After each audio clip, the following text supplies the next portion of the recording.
የቴሌግራም መስራች እና ኃላፊ ለወለዳቸው 100 ልጆች ሀብቱን ሊያወርስ ነው። በዓለማችን ታዋቂ ከሆኑ የመረጃ መለዋወጫ መተግበሪያዎች አንዱ የሆነው ቴሌግራም መስራች እና ኃላፊ ፓቬል ዱሮይ ለወለዳቸው 100 ልጆች 13.9 ቢሊዮን ዶላር የሚገመት ሀብቱን ሊያወርስ እንደሆነ አስታወቀ። እነዚህ 100 ልጆች የተወለዱት ከ15 ዓመት በፊት በለገሰው ስፐርም አማካኝነት መሆኑን ተናግሯል።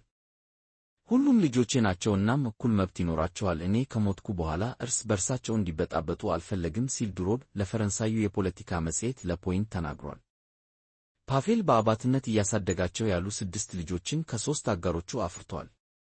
ሆኖም እሱ እንደሚለው ጓደኛዬን ለመርዳት ከ15 ዓመት በፊት ስፐርም የለገስኩበት ክሊኒክ በ12 አገራት ከ100 በላይ ሕፃናት በእኔ ስፐርም እንደተጸነሱ ነግሮኛል ብሏል።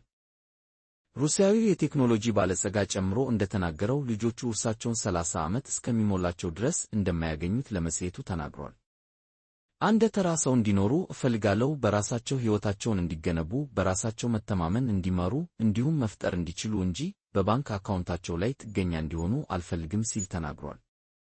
የ40 ዓመቱ ወጣት አሁን ኑዛዜውን ማሰፈር ያስፈለገበት ምክንያት ከሥራው ጋር በተያያዘ ያለውን አደጋ በመገንዘብ እንደሆነ ያስረዳል። ነጻነትን መደገፍ ኃያላን መንግሥታትን ጨምሮ በርካታ ጠላቶችን ያተርፍልሃል ይላል። ሚስጥራዊ እና ግላዊነትን በጠበቀ መልኩ መረጃዎችን መለዋወጥ የሚያስችለው ቴሌግራም ከ1 ሚሊዮን በላይ ወርሃዊ ተጠቃሚዎች አሉት። በፈረንሳይ ከቀረበበት ከባድ የወንጀል ክስ ጋር በተያያዘ ምንም አይነት ጥፋት እንዳልፈጸመም በድጋሚ ተናግሯል። ኃላፊው መተግበሪያውን ወንጀል ለመከላከል ተገቢውን የመከላከል ሥራ አልሰራም በሚል ባለፈው ዓመት በፈረንሳይ ክስ ተመስርቶበታል። ከአደንዛዥ ዕፅ ዝውውር፣ የሕፃናት ወሲባዊ ጥቃት፣ ይዘት እና ማጭበርበር ጋር በተያያዘ ከሕግ አስከባሪ አባላት ጋር እየተባበረ አይደለም የሚለውን ኃላፊው አጣጥሏል። ቴሌግራም ከዚህ ቀደም በቂ የቁጥጥርና የክትትል ሥርዓት አልዘረጋም የሚለውን አልተቀበለው። ክሱም ፍጹም እርባና የሌለው ሲል የቴሌግራም ኃላፊው ለመጽሔቱ ተናግሯል።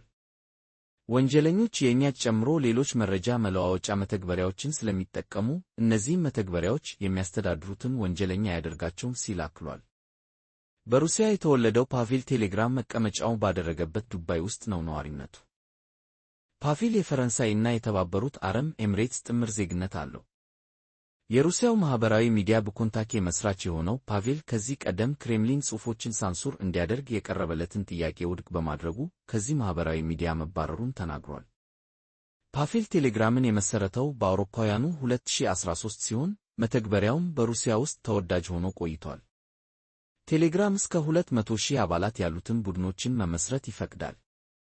ይህም ተቺዎች የተሳሳተ መረጃ በቀላሉ እንዲሰራጭ እንዲሁም ለሴረኞች፣ የናዚ ደጋፊዎች፣ ሕፃናት ደፋሪዎች እንዲሁም ከሽብር ጋር የተያያዙ ይዘቶች እንዲሰራጩ በር ከፍቷል ይላሉ።